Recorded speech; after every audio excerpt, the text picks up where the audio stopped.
Мен әйелмін, әлі жаспын, бірақ менің әйелдік тәнім мен жаным 10 жылдан бері мұз болып қатып қалған. Төсек дегенді ұмыттым. Күйеуім үйге кеш келеді, үнсіз тамағын ішеді, телевизорға қарап жатады да сыртқа шығып кетеді. Ал мен бөлмеме жалғыз кіремін. Есікті жапқанда қабырғалардың салқыны маған тікелей тиеді. Жылу жоқ, құшақ жоқ, еркектің дәмін сезбеймін. Түнде жалаңаш тәнімді құшақтап жатып, өз қолыммен өзімді жылытамын. Айнаға қарағанда аппақ денемді көремін. Төсім толық, жұмсақ, белім әлі нәзік, ернім қып-қызыл. Мен әлі де жас, шөлдеп тұрған әйелмін. Бірақ 10 жыл бойы ешкім мені ұстамады. Күйеуім түнде менің бөлмеме кіреді. Ол мені әйел ретінде көрмейді. Түн сайын жастығым суланады. Бірде жылап суландырамын, бірде тәнімнің отын сөндіре алмаймын. Қолымды ішіме апарамын, баяу сипаймын, көзімді жұмамын. Қиялымда еркектің қолы, оның ыстық демімен жалаңаш тәніме жабысып тұрған ыстығы. Мен ыңқылдай бастаймын. Ах, деп үнсіз ғана сыбырлаймын. Дірілдеп өзімді босатып қоямын. Содан кейін жылап жіберемін. Өйткені мен әлі әйелмін, бірақ мені ешкім құшақтамайды. Күйеуімнің көзінде басқа әйелдің жылуы бар екенін сеземін. Әйел байғұс бәрін сезеді ғой. Ол басқа төсектен, басқа тәннен ләззат алып жүр. Ал мен 10 жылдан бері қатып қалған бөлмеде, қатып қалған төсекте өзімді өзім жұбатумен келемін. Ішімнен сыбырлаймын, мен тірімін, мен әлі әйелмін, бірақ мені ешкім сезбейді. Күйеуімнің маған 10 жыл бойы жоламағанын іштей түсінбей жүрдім. Бірақ бір күні шындықты өз көзіммен көріп қалдым. Түн ортасында ол үйге келмеді. Терезеден қарасам, ауладағы көлігінде бір әйелдің силуэті көрінді. Әйелдің шашы тарқатылып, мойны ашық, ал күйеуімнің басы оның кеудесінде жақын тұр. Жүрегім тоқтап қалғандай болды. Қолымнан жастығым түсіп кетті. Жалаңаш денемді орамалға орап, терезеден қарауды жалғастырдым. Менің күйеуім басқа әйелдің төсін сүйіп отыр. Мен 10 жыл бойы бір сипауды аңсадым, ал ол бөтен әйелдің денесін қалап жүр екен. Ашуым да, қызғанышым да, өкінішім де бірдей көтерілді. Көзімнен жас парлап шықты, бірақ бойымдағы бір ол кенет қайта тұтанды. Демек, ол басқа әйелдің тәнін сүйеді. Демек, мен әлі де біреуге керекпін. Менің де тәнім бар, менің де әйелмін дедім. Айна алдына барып халатымды шешіп тастадым. Өз тәніме қарадым. Аппақ төсім дірілдеп тұр. Белім әлі де нәзік, бұралған. Ернім қандай қызыл. Ол мені көрмеді, бірақ басқа еркек көреді деп сыбырладым өзіме. Сөйтіп кек алайын дедім. Сол түні ұйықтай алмадым. Қолымды төсіме апарып баяу сипадым. Екінші қолмен төмен түсіріп, денемнің ыстығын сездім. Аузымнан ыңқыл шығып кетті.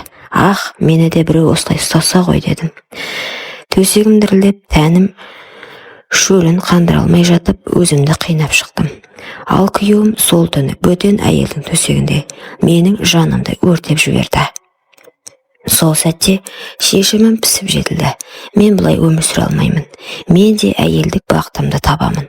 Мен де тірі екенімді дәлелдеймін. Таң ата менің көзім ісіп кеткен еді. Түні бойы жылап шыққан едім. Түні бойы өзімді қинап шықтым. Ал күйеуім таңертең кіріп келді. Үстінде бөтен әйелдің иісі. Менің жаным қиналып, қолым қалтырап кетті.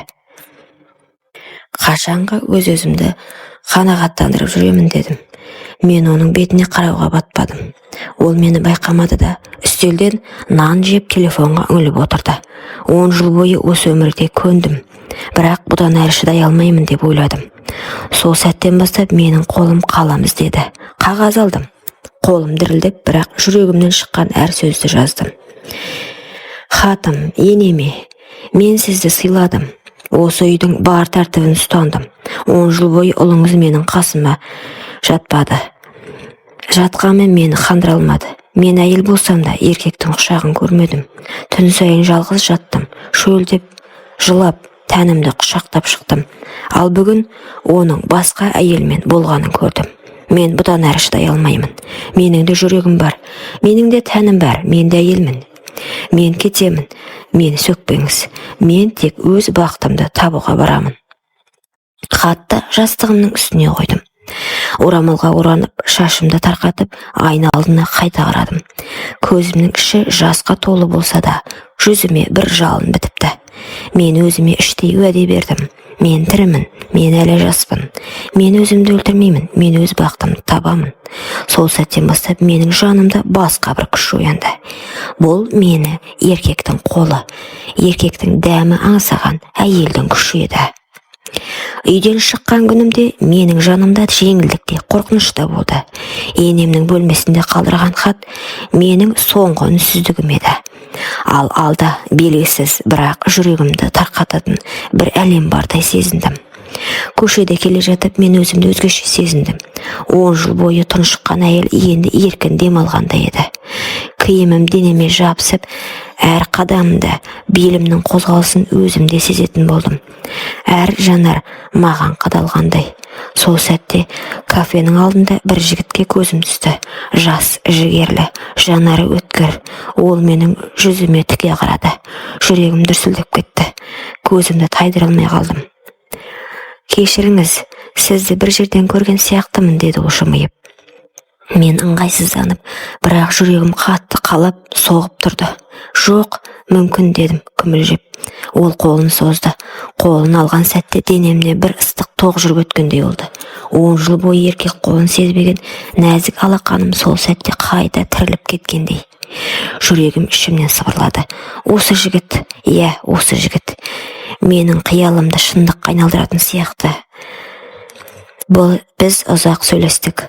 Оның дауысы еркектік сенімділікке толы, ал менің даусым алғаш рет жанданып күлкім шыға бастады.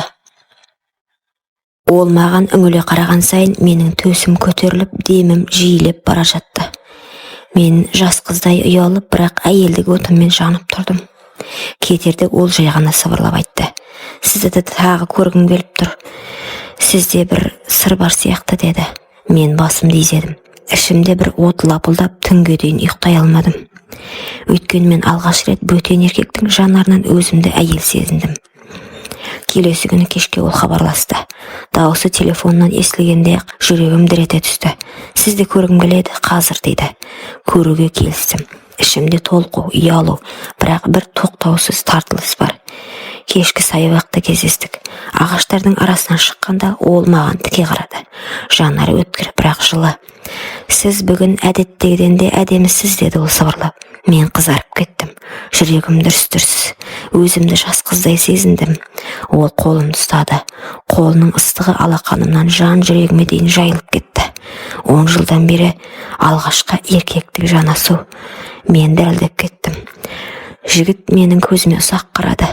Содан соң қолымды білегімнен жоғары сырғатты. Терге тиген әр жанасымды денемді тоғырғандай етті. «Сіз мені түсінбейсіз». «Мен», дедім сыбырлап, сөз таба алмай. Ол менің сөзімді бөлді. «Мен бәрін сеземін. Сіздің жүрегіңізде от бар. Сіздің тәніңіз ұйықтап қалған. Мен соны оятқым келіп тұр», деді. Бұл сөздер менің тұла бойымды өртеп жіберді. Жүрегімнен ыстық ағып, төсім ауырлап, ернім дірілдеп бара жатты. Ол кенет мені құшағына тартып алды. Кеудеме басын тигізді. Оның жүрек дүрсілі құлағыма естіліп тұрды. Ал менің денем қысқарып, ыңқылдай бастадым. Ол шашымнан сипап, құлағыма сыбырлады. «Сіз осындай нәзіксіз, сізді қалаймын», деді. Сол сәтте оның ерні маңдайыма тиді. Сосын мойныма, сосын ернімнің дәл жанына, кейін екі анарыма. Мен көзімді жұмдым. Жүрегімнен дауыс шықты. Мен енді тоқтай алмаймын. Ол маған еңкейіп ернімнің жанына жақындады. Жүрегім кеудемнен шығып кетеді дүрсілдеп тұрды. Ал менің қолым дірілдеп, белімнен ұстап тұрған оның алақанын ажыратқым келмеді. 10 жылдан бері ешкімнің демін сезбеген менің ернім алғаш рет еркектің ерніне жақындап келе жатты. Сол сәт ол мені құшақтап ернімді басты. Жан дүнием жарылып кеткендей болды. Ерні ыстық, дымқыл, нәзік. Менің ішімде өшкен әйелдік от лап ете түсті. Ыңқылдап жібердім. Ол одан сайын қатты қысты. Тәніміз бір-біріне жабысып кетті. Менің төсім оның кеудесіне тіреліп, дірілдеп тұрды. Ол менің белімнен төмен сырғытып, артымнан ұстай бастады. Менің бүкіл денем еріп бара жатты. Қолым еріксіз оның мойнынан құшақтап өзімді тарта бердім. Біздің сүйісіміз тоқтамады. Ұзақ, ыстық құмарлыққа толы. Менің тілегім еркімнен асып кетті. Жігіттің ерніне қарсы, ернім өздігінен ашылып, тілдеріміз түйісті. Сол сәтте менің денемнен ыстық діріл тарады.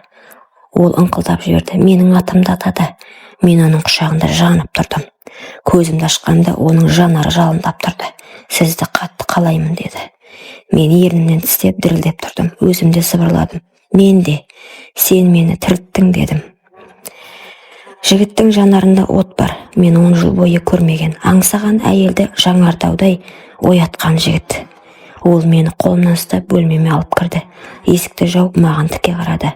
Сол сәтте жүрегім дүрсілдеп қана қоймай, бүкіл денем дірілдеп тұрды. Сіз дайынсыз ба деді ол. Мен көзімді жұмып басымды изедім. Даусым дірілдеп шықты. Иә, мен сені қалаймын. Ол жақындап мені құшақтап сүйіп жіберді. Мен ыңқылдай бердім, тоқтама. Халатым баяу сырғып түсті. 10 жылдан бері жабулы тұрған тәнім алғаш рет еркек алдында ашылды. Мен ұялғаныммен оның жанарында құмарлық мені қаймықтырмады. Керісінше әйелдігімді мақтанышпен сезіндім. Ол менің төсімді қолымен қысып, ернімен сипағанда бүкіл денем шымырлап, ыстық дірілден жарылардай болды. Сен мені тірілттің дедім сыбырлап, көзімнен жас ағып жатып. Ол мені төсегіме жатқызды. Қолдарыма, мойныма, кеудеме тоқтамай әр жерімді сүйді. Менің денем әр жанасуда құмарлықпен өртене түсті. Сол түні мен 10 жыл бойы аңсағанымды алдым. Мен қайтадан әйел болдым. Менің жанымда, тәнімде жанып, шөлін қандырып рахатқа бөленді. Таң атқанда ғана біз бір-бірімізге құшақтасып құлап түстік. Мен оның кеудесіне басымды қойып сыбырлар. Жаңа өмірге қадам басқалы жүргенімде сыртта біреу бізді бақылап тұрғанын білдім. Ал ол менің 10 жыл бойы төсегін суытқан күйеуім еді. Соңғы өтінері менің өзгергенімді байқапты. Жүзім нұрланып, көзім жайнап кеткен. Өзге әйелдің құшағында жүрсе де, ішкі түкпірінде бұл әйел тек менікі деген еркектік қызғаныш маза бермепті. Ақыры бір түні артымнан аңдып келді. Мен жігіттің құшағында жатқанмын. Төсек ыстығынан булып, тәнім мен жаным от боп жатқан шақ. Мен ыңқылдап, оның әр жанасуына еріп, әйелдігімді толық сезініп жатқанда, есік алдынан сықыр естілді. Көзім ілінбеген, бірақ ол бәрін көріп тұрды. Күйеуім. Ол көлеңке арасында тұрып, көзін алмай тістеніп қарады. Менің жай қайымды, жігітіңнің ыстық демін бәрін естіді. Мен бұрын ешқашан оған шықпаған даусымды, ешқашан оған ашылмаған әйелдік сырды бөтен еркектен көрді. Жүрегім шаншып кеткендей болды. Бұл менікі еді. Қалайша ол басқа біреудің құшағында? Мен оны жылдар бойы құшақтамадым, бірақ ол шынымен бақытты болып қалған ба? Оның көзінен жас шығып кетті. Ашу емес, қызғаныш емес, қайғы мен өкіну. Өз қолымен өз әйелін өшіріп, басқа еркектің қолына итеріп берген енді түсінді. Бірақ кері қайтуға кеш еді. Өйткені дәл қазір ол мені бұрынғыдан да шынайы, ыстық, толыққанды әйел болып көрді. Ал бұл әйел оған енді қайтып тиесілі емес еді. Таңертең ол көз жасын сүртіп үйіне оралды. Жан дүниесі алай-дүлей.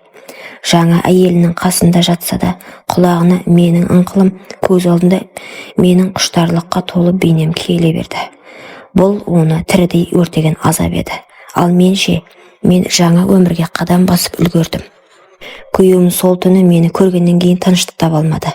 Жаңа әйелінің жанында жатып та көзін жұмса да, менің басқа еркектің құшағында балқып жатқанымды естігендей болды. Бұрынғыдай өзін еркек сезіндіретін ештеңе қалмады.